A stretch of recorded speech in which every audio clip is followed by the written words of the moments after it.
교우 여러분 안녕하십니까? 이제 우리의 마음과 정성을 다해서 살아계신 하나님 앞에 1월 24일 주일 예배를 드리겠습니다.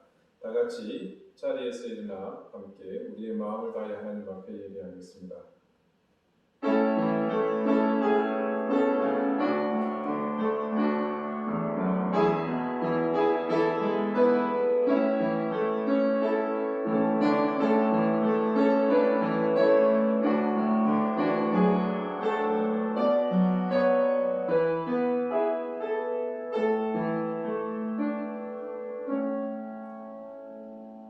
오직 여호와는 그 성전에 계시니 온 땅은 그 앞에서 잠잠할지니라 하시니라. 하나님은 영이시니 예배하는 자가 영과 진리로 예배할지니라. 아멘.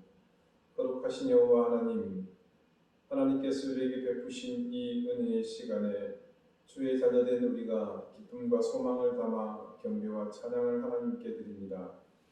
우리를 위해 구주로 오신 그리스도 예수님의 거룩한 희생을 감사하며 영광의 찬송을 올립니다. 이 시간 우리 가운데 함께 하심으로 우리를 더욱 진실된 예배자 되게 하시는 성령님의 역사와 인도하심에 감사와 찬양을 드립니다.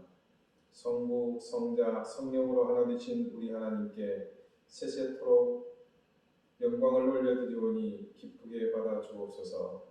예수 그리스도 이름으로 기원하옵나이다. 아멘. 찬송가 1장 함께 찬송하겠습니다.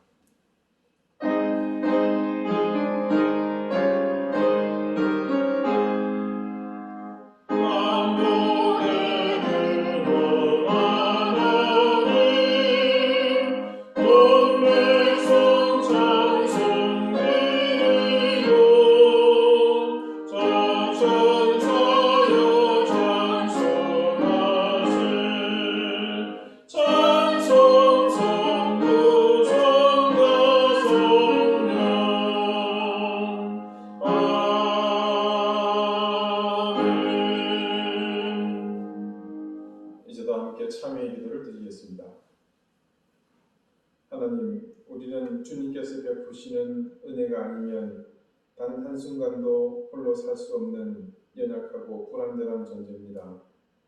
목자이신 주님의 손길이 없으면 이 절벽 끝 같은 세상에서 한 발짝도 앞으로 나갈 수 없는 무능한 존재입니다. 그런데도 우리는 그 사실을 까맣게 잊어버리고 여전히 주님의 손길을 외면하고서 파멸과 절망의 길을 향해 거침없이 나갔습니다.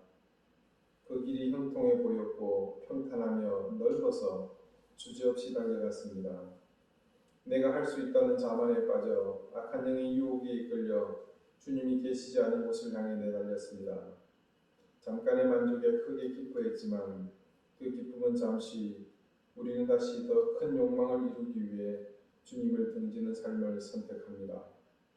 주님, 더 이상 나가지 않게 해 주시옵소서. 이미 많이 떠나왔습니다. 돌아갈 길이 머릿속에 기억되어 있을 때 돌아갈 수 있게 해 주십시오. 우리 기억 속에 남아있는 그 돌아가야 할 길에 대한 기억마저 소멸되기 전에 다시 주님의 품으로 돌아가게 해 주십시오. 죄는 그 모양마저 버리고 어떤 명분과 당위성이 있어도 주님이 아니시라면 미래를 갖지 않게 인도해 주십시오. 이제는 하나님과 나만이 아는 줄을 생각하며 계속해서 침묵 가운데 참회 기도를 드립니다.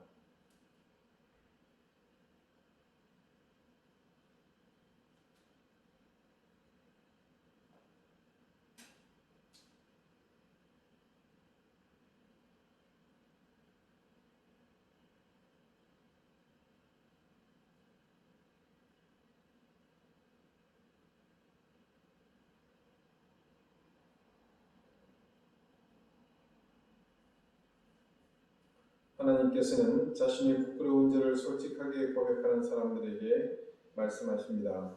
이는 곧 물로 씻어 말씀으로 깨끗하게 하사 거룩하게 하시고 자기 앞에 영광스러운 교회로 세우사 티나 주름 잡힌 것이나 이런 것들이 없이 거룩하고 흠이 없게 하려 하시니라. 아멘.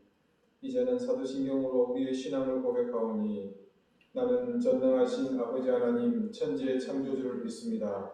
나는 그의 유일하신 아들 우리 주 예수 그리스도를 믿습니다. 그는 성령으로 잉태되어 동정녀 마리아에게서 나시고 본디오 빌라도에게 고난을 받아 십자가에 못 박혀 죽으시고 장사된 지 사흘 만에 죽은 자 가운데서 다시 살아나셨으며 하늘에 오르시어 전능하신 아버지 하나님 우편에 앉아 계시다가 거기로부터 살아있는 자와 죽은 자를 심판하러 오십니다. 나는 성령을 믿으며 거룩한 공교회와 성도의 교제와 죄를 용서받는 것과 몸의 부활과 영생을 믿습니다. 아멘. 자리에 앉으시기 바랍니다. 이제 다 함께 성시를 교독하겠습니다. 성시는 교독문 3번 시편 4편입니다.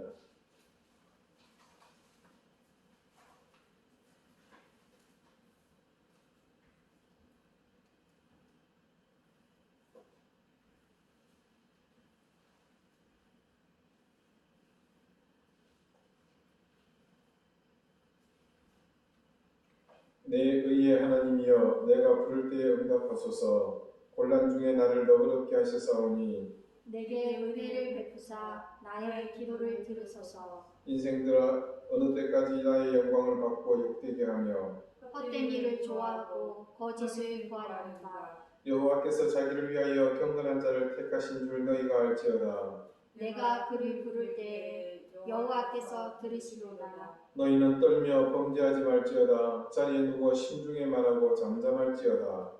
의의 제사를 드리고 여호와를 의지할지어다. 여러 사람의 말이 우리에게 선을 보일 자 누구뇨 하오니 여호와여 주의 얼굴을 들어 우리에게 비추소서. 주께서 내 마음에 두신 기쁨은 그들의 곡식과 새 포도주가 풍성할 때보다 더하니이다. 내가 평안히 눕고 자기도 하리니 나를 안전히 살게 하시는 이는 오직 여호와시니이다. 아멘. 다 같이 기도드리겠습니다.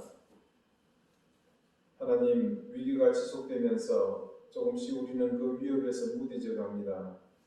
하나님, 우리가 스스로의 자존감을 잃지 않도록 또 이 위기 속에서도 그 위기의 위험함을 우리 스스로 상실치 않도록 하나님 우리를 깨어 바라볼 수 있도록 도와주시기를 기도합니다. 하나님, 우리가 지금 이 시대에 이 혼란 속에서 그리스도인으로 살아야 하는 것이 얼마나 큰 사명감이 있는 일인지를 다시금 깨닫게 됩니다. 지난해 세상은 교회를 향해서 더욱 반목하는 한 해가 되었고 그 가운데서 우리는 어찌할 바를 몰랐으며 하나님의 자녀다움을 잃어가고 교회의 참된 목적과 사명을 땅바닥에 내팽개치는 그런 한 해로 살아야 했습니다. 하나님, 바라옵기는 이제 우리가 스스로 자성하게 도와주시고 우리의 참된 가치를 회복하며 세워나가는 이 한 해가 될 수 있도록 하나님 도와주시기를 기도합니다. 저희는 지난 세월 무엇을 믿었나 우리 스스로를 돌아보며 반성하며 또 더 나아가 회개하며 우리의 신앙의 근간을 새롭게 하고자 합니다. 하나님, 기초부터 든든히 다져나가게 하여 주시고 말씀으로 하나님의 은혜로 우리의 능력과 우리의 지혜가 아닌 하늘의 신령한 은혜로 온전히 근간을 다져나가는 이 한 해가 되도록 하나님 도우시기를 기도합니다. 항상 진정한 의인들은 환난 가운데 그 모습을 드러내기 마련이고 또 중심이 흔들림 없는 사람들은 위기 속에서 언제나 그 그루터기가 든든하여 말씀에 깊이 뿌리 내리고 살아가게 되는 것을 새삼 깨닫게 되오니 이제 새해에는 우리가 말씀 위에 우리의 신앙의 뿌리를 든든히 내려가는 한 해 되도록 지켜주시기를 기도합니다. 하나님, 시시각각 변하는 이 세대 속에서 세상이 우리에게 요구하는 것이 수없이 많지만 그러나 우리가 마지막까지 지키고 또 수호해야 할 것은 오로지 여호와 하나님의 말씀뿐임을 기억하게 하시고 이 해는 더욱더 말씀에 귀를 기울이며 기록된 그 말씀을 가까이 하는 해가 될 수 있도록 인도해 주시기를 기도합니다. 하나님, 백신이 개발되고 전 세계로 보급이 되고 있습니다. 하나님, 새해에는 백신이든 치료되든 어떻게든 우리에게 주신 지혜로 이 질병을 극복하는 해가 되게 해주시고 이 병마와 싸우고 있는 모든 이들에게 하나님께서 힘을 더하시고 은혜를 더해 주십시오. 하나님, 우리가 병마를 물리치는 것 이외에 다른 어떠한 가치들이 하나님 우리의 자리를 흔들지 않게 도와주시고 정말로 필요한 것이 무엇인지 정말 이 시대의 간절함이 무엇인지를 우리가 서로 바르게 알고 그것을 향해 대처나가는 우리 모습이 될 수 있도록 도와주시기를 기도합니다. 하나님, 이 세상에 사라진 평화가 다시금 정착하는 해가 되게 할 수 있도록 도와주시고 분열과 전쟁, 다툼, 비방이 그치는 해가 될 수 있도록 도와주시옵소서. 하나님, 인터넷상에는 온통 반목과 지시, 서로를 비판하는 목소리로 하나님 온통 도배되어 있습니다. 정치권에서 사라진 상생과 협력이 단지 사전 속에 있는 말이 되지 않게 하시고 그것들이 살아 숨쉬는 이 한 해가 될 수 있도록 도와주십시오. 자신들을 바라보는 국민의 시선을 조금이라도 의식하는 대통령, 국회의원, 고위공직자들이 되게 해주시기를 무엇보다 간절히 바랍니다. 하나님, 현실에 안주하고 자신들의 이익을 위한 것이 아니라 미래지향적 정책을 통해서 국민의 불신을 회복하고 국민이 분열된 데서 화합할 수 있는 그런 해가 될 수 있도록 도우시기를 기도합니다. 무엇보다도 교회의 역할이 큰 때이오니 하나님, 복지의 사각지대를 교회들이 함께 감당해 나가며 우리에게 주셨던 고유의 사명들을 흔들림 없이 실천해 나가는 이 한 해가 되게 해 주십시오. 하나님, 방주교회를 불쌍히 여겨주시기를 기도합니다. 하나님, 우리가 지켜가고 있는 이 이름이 수치스러운 이름이 되지 않게 하시고 우리의 지금 이런 작은 몸짓들이 하나님 결코 헛된 것이 아니라 하나님의 나라를 근본히 세우고 교회됨을 바르게 이루어 나가는 그런 하나님 몸부림 될 수 있도록 인도해 주시기를 기도합니다. 자신들이 가진 것이 많다 하여서 또 사람들의 숫자가 많다 하여서 모두가 그렇다 하여서 거짓이 진리를 대체할 수 없음을 알게 해주시고 세상의 권력과 돈의 힘이 그렇다 할지라도 진리가 하나님의 말씀이 그렇지 않다 하는 것을 분명히 깨닫는 해가 될 수 있도록 도와주시기를 기도합니다. 이 땅 제주를 불쌍히 여기시고 하나님, 이 땅 가운데 세워진 수많은 교회들이 자신의 사명들을 망각하지 않게 도와주시고 그저 자신들의 행위를 통해서 만족하는 신앙이 아니라 그것을 뛰어넘어 오랜 세월 귀신과 사신 우상에 얽매여 있는 이 땅을 하나님 정말 그 사슬로부터 해방시키는 참된 사명을 감당하는 교회들이 되게 해 주십시오. 우리 방주교회 사랑하는 성도들을 지켜 주시옵소서. 생업의 현장에 주님께서 함께해 주시고 이 어려운 때에 하나님 그들의 손을 붙잡아 주셔서 지치거나 실망하거나 절망하여 낭망하지 않도록 하나님께서 굳건히 붙잡아 주시기를 기도합니다. 우리 가정의 자녀들을 지켜 주시옵소서. 하나님, 지혜와 명철을 더해 주시옵소서. 건강으로 함께해 주시옵소서. 군복무로 출타 중인 자녀들을 주님께서 지켜 주옵소서. 입시를 앞두고 있는 자녀들에게 하나님 좋은 결과로 응답해 주시옵소서. 특히 실고로 고통받고 있는 우리 교우들이 있습니다. 하나님, 한 사람 한 사람 그들의 하나님 아픈 10년 가운데 역사해 주시고 속히 병마가 물러가며 온전해지도록 하나님 회복되어지도록 치유되도록 역사해 주옵소서. 하나님, 이 시간 우리가 주님 앞에 이 예배의 자리에 섰습니다. 어느 곳에 있든지 어떤 처소에 있든지 하나님을 향한 간절한 마음이 무엇보다 앞서게 하시고 그로 인해 하나님 앞에 참된 예배, 진실된 예배로 나가는 우리 교우들 되도록 인도해 주옵소서. 감사드리옵고 예수 그리스도 이름으로 기도하옵나이다. 아멘.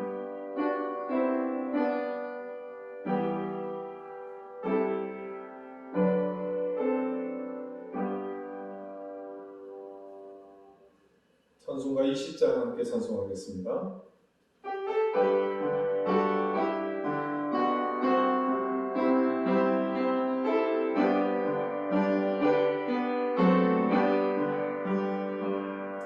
주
하나님께서 우리에게 주시는 말씀은 신약 성경 마태복음 5장 8절 말씀입니다.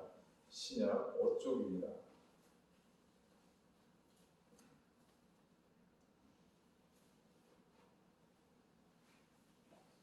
마태복음 5장 8절 말씀을 제가 읽겠습니다. 이제 다 같이 자리에서 일어나 하나님의 말씀을 경청하십시오. 마음이 청결한 자는 복이 있나니 그들이 하나님을 볼 것이며. 아멘. 자리에 앉으시기 바랍니다. 하나님께서 이 말씀으로 우리에게 은혜 주시기를 원합니다. 하나님을 볼 것이며 라는 제목으로 하나님의 말씀을 여러분에게 전합니다. 신은 존재하는가? 이 질문은 지금까지 이어지고 있는 인류 역사의 가장 오래되고 역사와 전통을 자랑하는 질문 중 하나일 겁니다. 이 질문에 이미 대답이 나왔다고 생각하는 사람들이 있습니다. 물론 그들은 무신론자입니다. 과거에 신이 있어서 신이 행한 일로 믿어졌던 현상들 대부분은 이미 과학으로 설명되었으며 아직 설명하지 못하는 부분들도 결국 시간에 따라 모두 해명될 것이다. 자, 이 말은요, 리처드 도킨스라는 현대 무신론의 최고 권위자가 자신의 저서인 만들어진 신에서 강력하게 주장하는 말입니다. 아울러 최근에 의학의 눈부신 발전으로 인해서 브레인 사이언스를 중고 뇌과학이라고 그러죠. 거기서는 우리가 말하는 영적인 체험을 뇌 안에서 일어나는 현상으로 해석하기도 합니다. 그래서 근래에 이런 연구 활동의 업적이라고 스스로 자평하는 사람들에 의해서 뇌의 기능이 마치 대단한 것처럼 주장하는 그런 내용을 담은 관련 서적들이 서점가에 가보시면 절비하게 전시되어 있는 것을 볼 수 있습니다. 이들은 말합니다. 신의 존재를 믿고 종교에 붙들려 있는 사람들은 마치 아직도 지구가 평평하다고 믿는 사람들처럼 어리석다고 말합니다.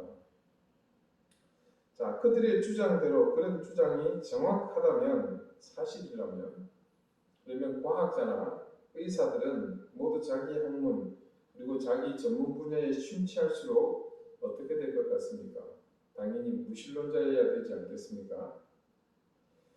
2009년 미국의 한 유명 리서치 기관이 자국 내 과학자들, 의사들을 상대로 조사한 결과에 따르면 그들 중 51%가 어떤 식으로든 초월적인 존재를 인정한다고 대답했습니다.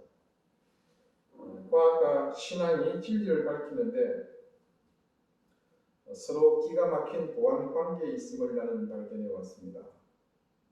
성경의 하나님은 또한 게놈의 하나님입니다. 여기서 게놈은 여러분 욕이 아니고요. 네. 생물의 유전정보를 담고 있는 혹은 유전체를 이끌 때 쓰는 말이죠. 하나님은 예배당에서 만날 수도 있지만 실험실 안에서도 만날 수 있습니다. 하나님의 위대하고 경외스러운 피조세계를 연구하는 과학은 실제로 예배의 일종이라 할 수 있습니다. 자, 미국 국립보건연구원의 원장으로 인간 게놈 프로젝트의 총책임자였던 프랜시스 콜린스 박사가 한 유명한 말입니다. 과학과 신앙이 진리를 밝히는데 서로 기가 막힌 보완 관계에 있음을 나는 발견했다. 성경의 하나님은 또한 게놈의 하나님이시다. 자, 여러분, 인간의 유전자를 연구하는 세계 최고의 권위를 가진 이곳은 무신론의 주장을 가장 가까이 현실적으로 받아들일 수 있는 최일선의 현장이라고 할 수 있습니다. 그런데 그 가운데 있는 최고 책임자, 즉 유전공학의 최고 권위자의 고백은 기존의 무신론자들 주장과는 너무나 뚜렷이 구분된 것을 볼 수 있습니다. 누군가 우리에게 묻습니다. 당신은 그러면 어떻습니까? 신이 과연 존재하기는 하는 겁니까? 라고 묻는 분들이 있다면 네, 우리는 적어도 우리에게만큼은 그 질문이 우문이다 이렇게 말할 수 있을 겁니다. 그런데 질문을 조금 달리 해봅시다. 여러분 무엇을 믿습니까? 우리가 지금 이 새해를 시작하면서 지난 과거 우리가 믿었던 허상에 대한 자각에서 시작한 이 움직임에 발맞춰 볼 때 이 질문은 신이 존재하는가라는 이 질문은요, 반드시 짚고 넘어가야 할 중요한 질문임을 우리가 알 수 있습니다. 신의 존재를 믿느냐고 묻는 사람에게 그것이 우문이라는 것을 알려줄 만한 근거가 과연 우리에게 있었던가 한번 생각해 보자는 겁니다. 우리의 올바르지 못한 신앙의 모습은 누군가에게는 신의 존재를 인정하지 않는 모습으로 비칠 수 있기 때문입니다. 우리가 도대체 무엇을 믿고 있었던가 우리에게 질문을 던졌을 때 스스로 호구 속에서 제대로 된 신앙을 갖지 못한 것과 무신론자들의 사고가 과연 무엇이 다를 게 있었겠습니까? 한 걸음 물러서서 신이 존재한다는 사실을 인정하는 것만으로 온전한 믿음이라고 할 수 있겠습니까? 자, 우리가 두 전에 야고보서를 함께 봤을 때 이런 말씀이 있었죠. 야고보서 2장 19절 말씀입니다. 네가 하나님은 한 분이신 줄 믿느냐? 잘하는도다. 그 다음에 뭐라고 그랬죠? 귀신들도 알고 떠느니라. 네. 예수님의 동생이었던, 그러니까 하나님의 아들을 자신의 형님으로 두었던, 또 엄연히 말하자면 하나님이셨던 예수님을 직접 경험하고 만났던 야고보가 그 시대의 그리스도인들에게 던진 이 말을 오늘 이 서두의 상황에서 우리에게 적용해 본다면 과연 어떻겠습니까? 요즘 아이들 표현대로 정말로 뼈 때리는 말이 아닐 수 없습니다. 귀신들은 신의 존재를 인정합니다마는 믿는다고는 할 수 없습니다. 신을 믿는다는 것은 신의 존재를 믿는 것에서 한 걸음 더 나아가 그 신을 의지하고 사랑하는 것을 포함할 때를 말합니다. 왜 그런 말이 있지 않습니까? 믿음은 명사가 아니고 동사다. 우리가 믿었다고 생각했던 모든 것들이 사실은 그냥 명사였다면 우리는 우리의 머리로 인식했다는 것이고, 다른 말로 거기까지, 즉 아는 것까지였다는 의미가 됩니다. 자, 우리나라에서는 좀 많이 생경한 서구권에 있는 독특한 한 결혼 문화가 있습니다. 소위 혼전계약서라고 불리는 것으로서요, 결혼을 앞둔 두 남녀가 당사자끼리 작성하는 일종의 결혼계약서입니다. 그 계약의 내용은 만약에 이혼을 하게 되면 재산 분할을 어떻게 할 것이고 자녀 문제는 어떻게 할 것이고 이런 것들을 미리 정하는 부부간의 상호계약입니다. 결혼을 일률기 대사라고 생각하는 우리에게 이게 무슨 거짓 깽깽이 같은 소린가 싶지만요, 요즘처럼 이혼 소송이 난무하는 시대에는 이것도 한번 도입해 볼 만한 것이 아닌가 싶은 그런 참 씁쓸한 생각도 듭니다. 그러나 우리 사고에서 보면 정말 서구식 사고나라고밖에 생각할 수 없는 그런 제도입니다. 자, 결혼을 앞둔 사람에게 미리 헤어질 것을 대비하고 뭔가를 쓴다. 밤하늘에 별도 달도 다 따주겠다는 우리나라의 청춘 남자들의 애정 전선에서 볼 때 자신에게 전부를 걸지 않는 그 상대방에게 과연 내 남은 인생을 의지하고 건다? 그거는 기자에게 어려운 일이죠. 자, 느닷없이 왜 이런 말씀을 드리냐면, 여러분 하나님의 말씀의 성경에는요, 하나님과 우리를 부부의 관계로 비유할 때가 참 많습니다. 그리고 그거는 이스라엘과의 관계에서 그렇게 적용을 하시죠. 어린 양의 신부된 우리, 하나님의 신부. 그런 방정 중에 하나가 바로 하나님이 이스라엘과의 부부 관계를 말할 때 그들을 아는 것에 대해서 사용한 특별한 단어가 있죠. 그것은 야다입니다. 여러분, 야다는 제가 몇 번 얘기해서 기억하실 겁니다. 안다는 뜻인데 그 알의 정도가 어떤 것인지 기억나시겠죠? 부부가 침실에서 은밀하게 서로만 알 수 있는 그 내용을 알 때 그걸 야다라고 합니다. 그만큼 우리가 하나님을 믿는다는 것은 이런 야다를 통해 하나님과 가까워지는 것, 즉 하나님과의 친밀한 관계로 나가는 것임을 증거하는 겁니다. 그렇다면 우리가 하나님을 아는 것과 그분을 믿는 것에 있어서 분명한 차이가 존재하는 모습은 하나님을 진정한 우리의 영적인 배우자로 신뢰하지 못하고 있는 것이나 다름없지 않겠습니까? 자, 그래서 하나님은 우리에게 영적 간음을 늘 얘기하셨던 겁니다. 그런데 이 대목에서 썩 신앙이 좋지 못한 분들은 이런 이의를 제기하는 사람들이 있습니다. 나는 하나님을 실제로 본 적이 없습니다. 내가 배우자로서 그분과 부부의 관계처럼 친밀함으로 다가가고 싶은데 도무지 그분을 볼 길이 없지 않습니까? 한마디로 하나님을 보여달라는 요구입니다.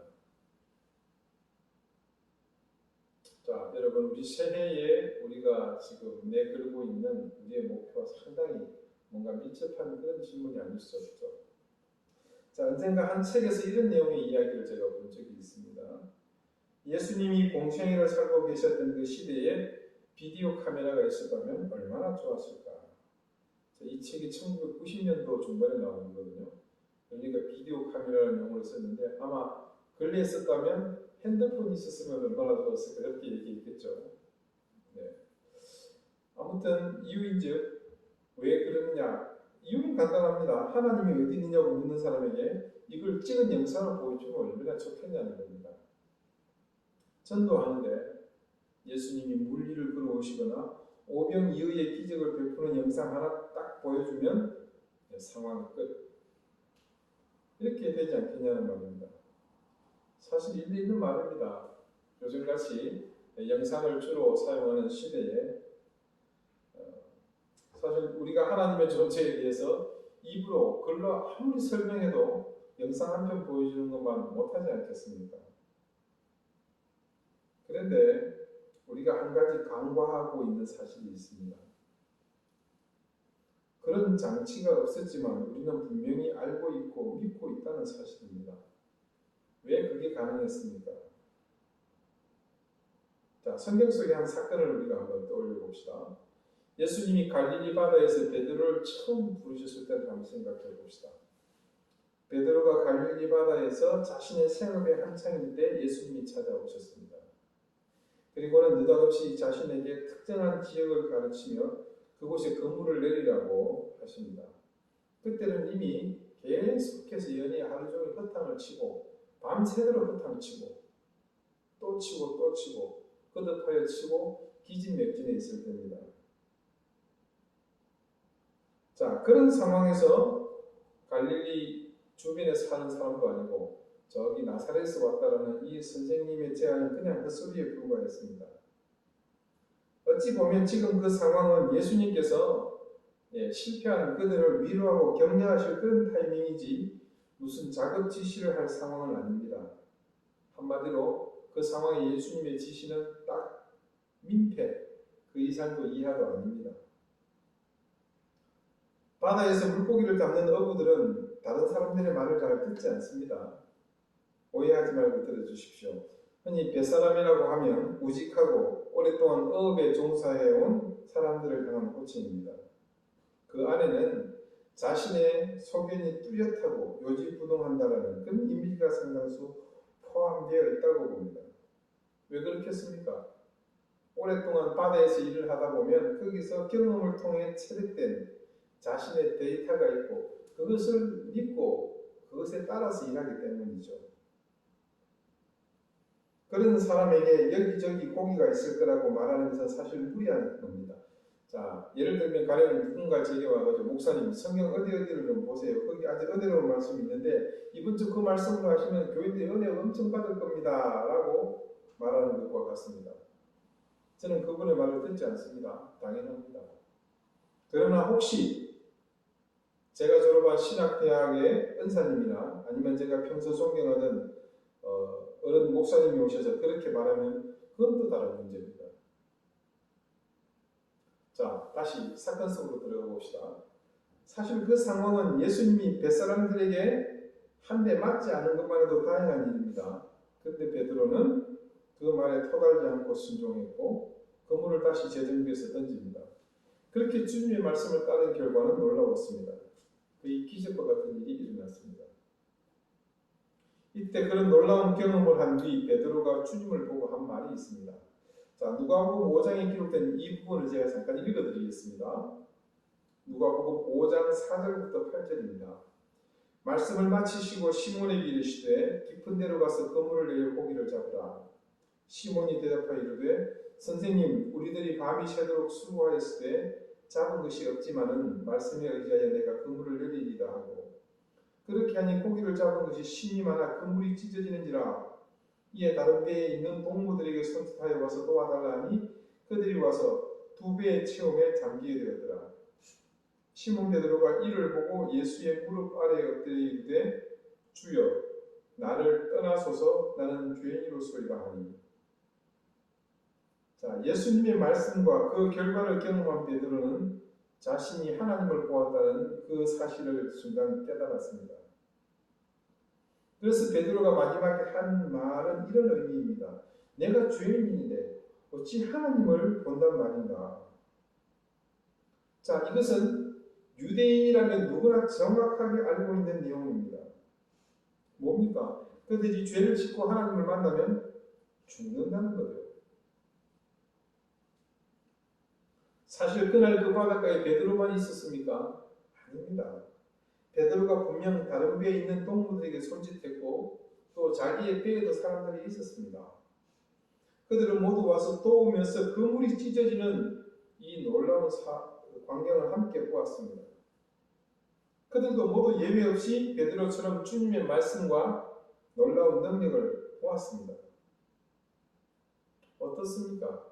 그때 그 광경을 목격한 사람 모두가 베드로처럼 주님의 길을 따랐습니까?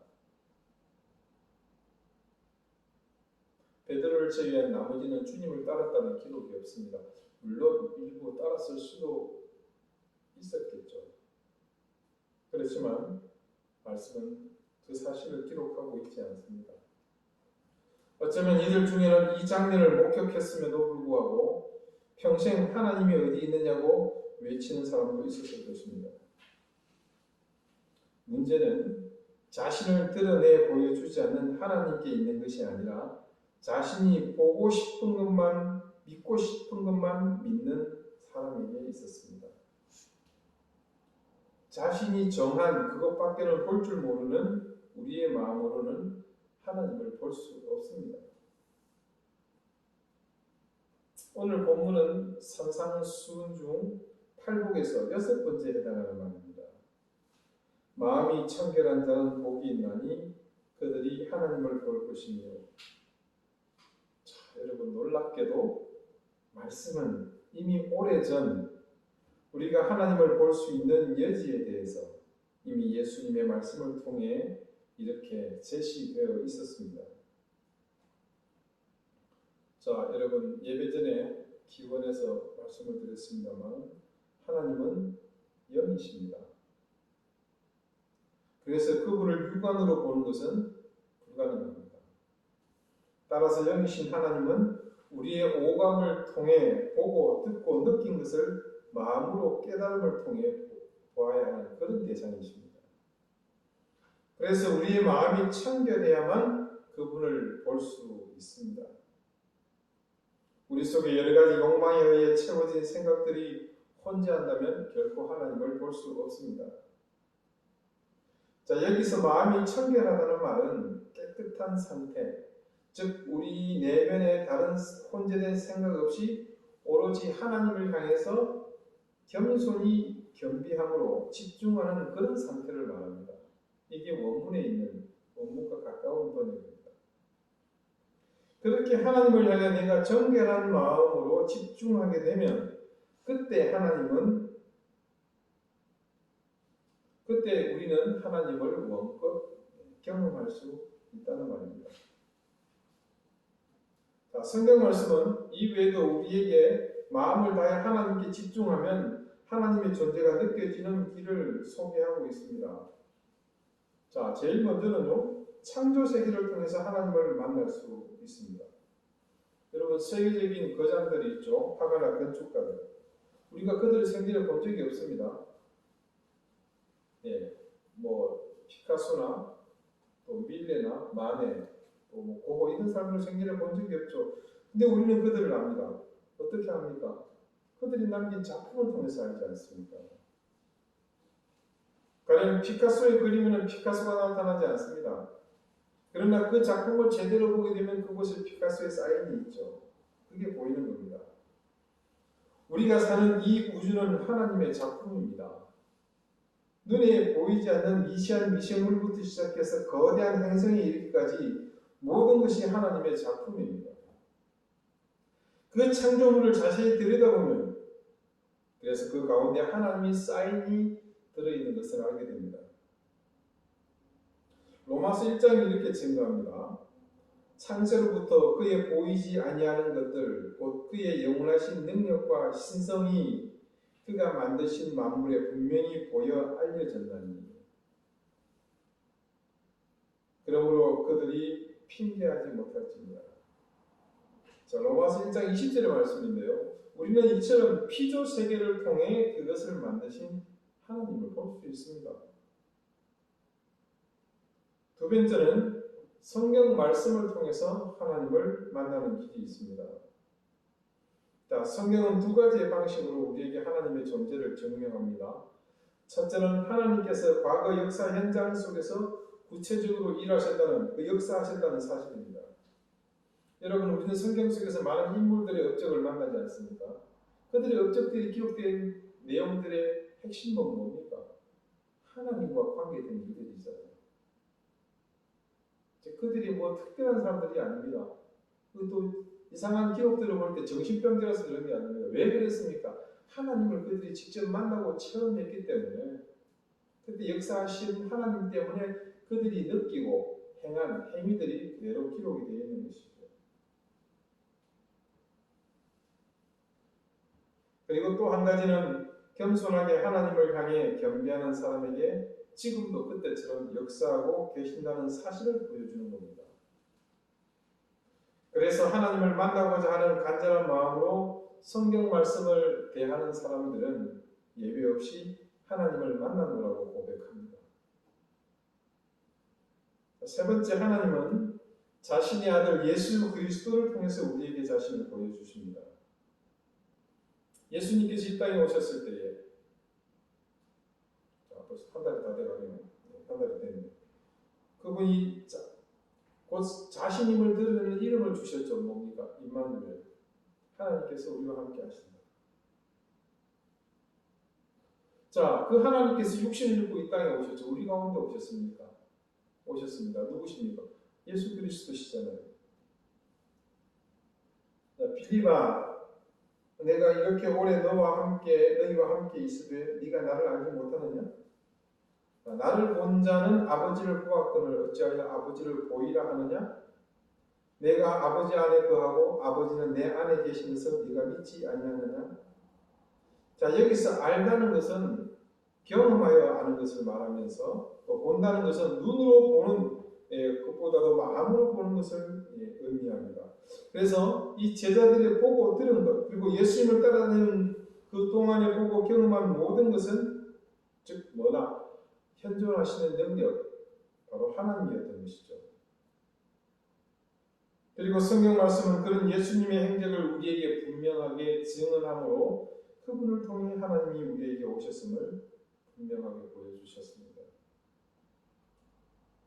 자, 만약에 여러분이 복음서의 말씀을 읽으면서도 예수님이 하나님 되심을 믿지 못한다면 그 말씀을 다시 읽으셔야 합니다. 대신 그때는 자신의 마음 가운데 있는 선입견을 버리고 순전하고 겸손한 마음, 거기에 더해서 사모하는 마음을 읽으면 분명 그 예수님을 통해 하나님을 볼 수 있습니다. 자, 여기까지가 성경이 전부하고 있는 것이고요. 거기에 한 가지 더해서 이 시대 속에서 하나님은 예수님께서 부활하시고 승천하신 뒤에 믿음의 사람들을 통해 그리고 그 사람들이 모인 교회 공동체를 통해 하나님을 보여주십니다.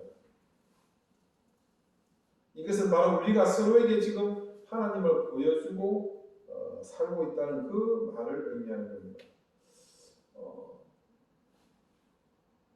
우리가 하나님을 서로에게 보여준다. 굉장히 많이 신경하시죠. 사실 뭐 이거는 저뿐만 아니라 많은 사람들의 생각인데, 그러나 생각해 봅시다. 우리가 언제 하나님을 보여주었나? 또 그래서 만났나? 그러면 이 질문에 한번 대답해 봅시다. 여러분은 지금껏 자신의 능력으로 살아왔다고 생각하십니까? 아니면 그냥 운이 좋아서 그랬다고 생각하십니까? 자, 여러분, 나는 아니라고 부인하고 싶지만 그럴 수 없는 사실이 분명히 우리에게 존재하고 있죠. 중병에 걸려서 도저히 가망이 없었던 상황에서 기적처럼 나은 사람들이 우리 주변에 많이 있습니다. 사방이 가로막혀서 탈출구가 없는 절망적인 상황에서 기적적으로 길이 열리는 경험을 한 사람들이 있습니다. 인생이 꼴대로 꼬여서 자포자기하며 깊은 수렁에 빠져 있을 때 신비로운 손길에 이끌려서 그 수렁에서 헤쳐나온 분들이 있습니다. 그런데 그뿐이겠습니까? 간절히 기도하는 가운데 깊은 묵상 중에 말씀을 읽다가 느닷없이 그렇게 하나님을 체험한 사람은 또 얼마나 많습니까? 그렇게 우리 의지와 상관없이 저와 여러분의 인생 가운데서 우리에게 하나님은 수없이 자신을 보여주셨고, 그래서 그렇게 서로가 만났던 하나님을 우리는 간접적으로 경험하게 되므로 그 하나님을 함께 만나왔던 겁니다. 사랑하는 교우 여러분, 우리가 무엇을 믿었던가?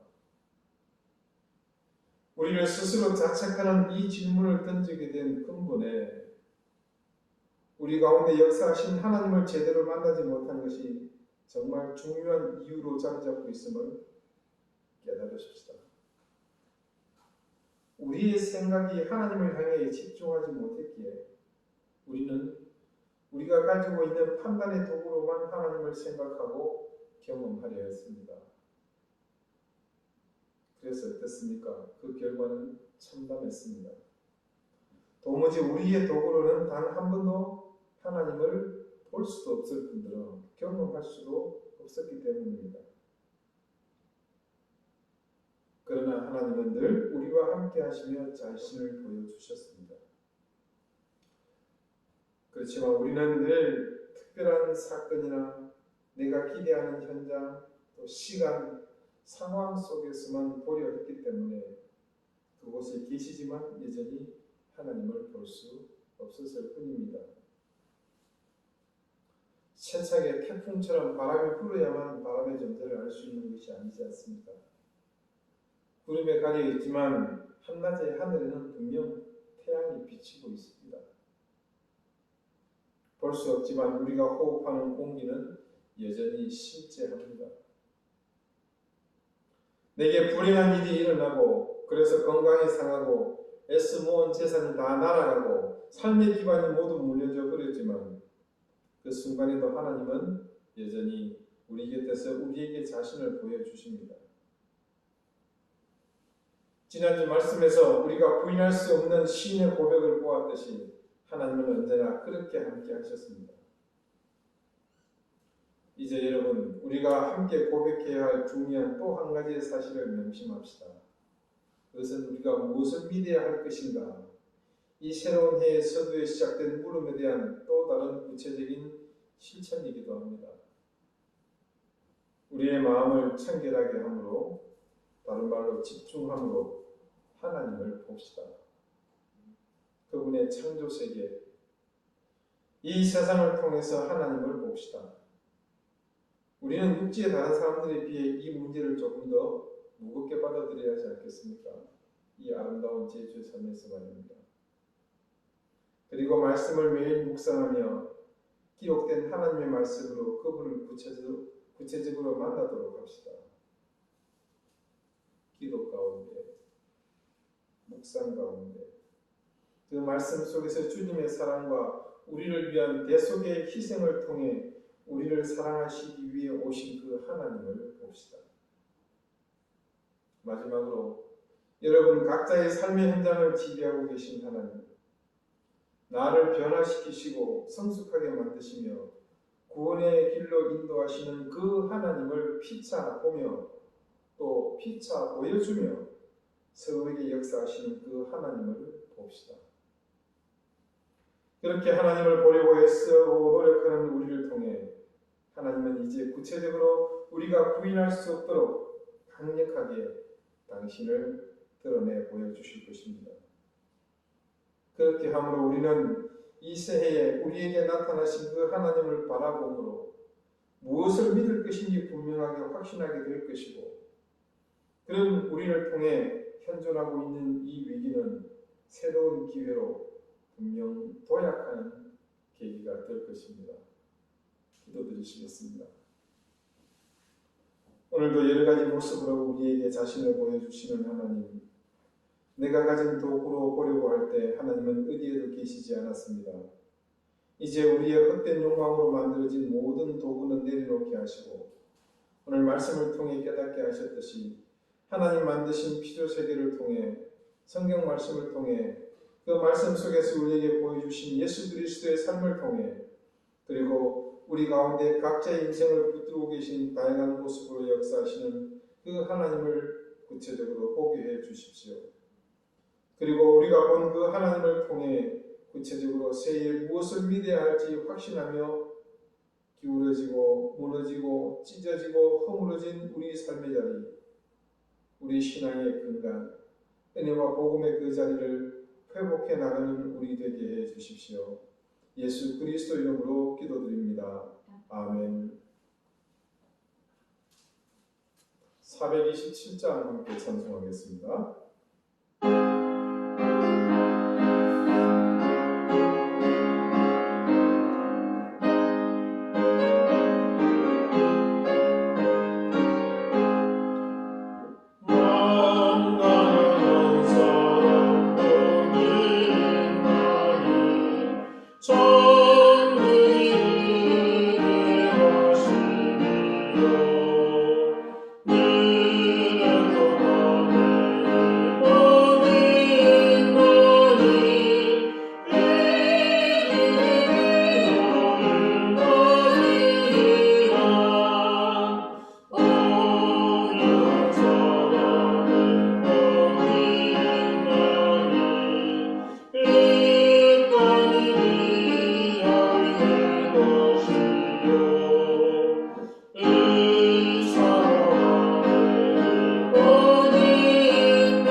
자비로우신 하나님, 우리에게 베푸신 놀라운 은혜와 사랑을 기억합니다.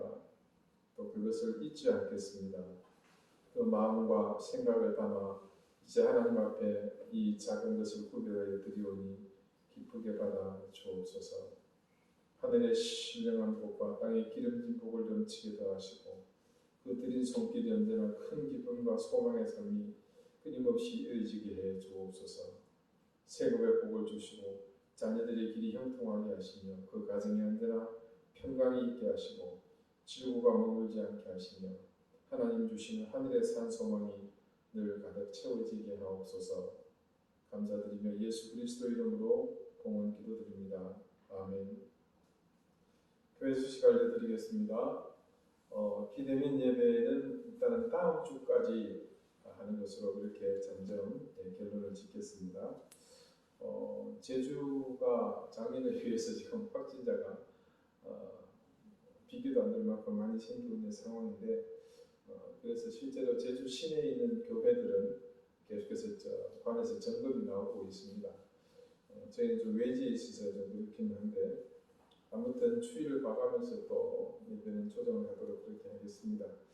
여러분들께서도 특별히 개인 위생 관리에 만전을 기하시기를 바랍니다. 우리 수험생들도 입대한 우리 자녀들을 위해서 기도해 주시고요. 우리 광수 형제 아이 시우는 수술이 잘 마쳤다고 지금 연락이 왔습니다.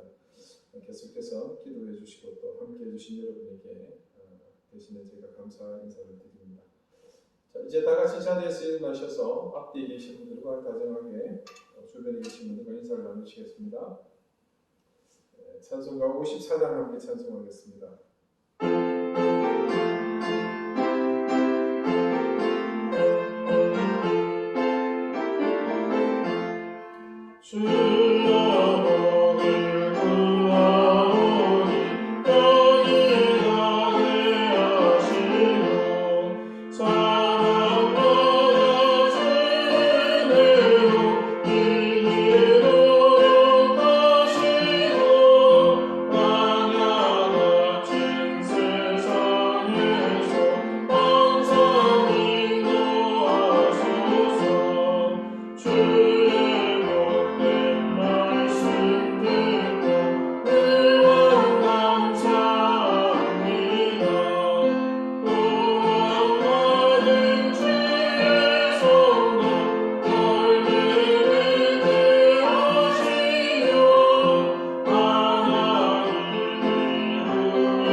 이제는 예수 그리스도의 은혜와 하나님의 사랑과 성령의 교통하심이 하나님 만드신 이 우주 만물을 통해 성경 말씀을 통해 그 속에 기록된 예수 그리스도의 삶을 통해 또 우리 각자의 삶과 우리의 신앙의 자리에 함께 하시는 하나님의 역사하심을 통해 늘 하나님을 볼 수 있도록 우리의 마음을 청결히 간직하며 사모함으로 하나님께 나아가기를 소망하는 우리 사랑하는 광주교회 모든 성도들 머리 위에 가정과 생업과 또한 주신 귀한 자녀들 머리 위에 이제로부터 영원토록 항상 함께 하시기를 간절히 축원하옵나이다.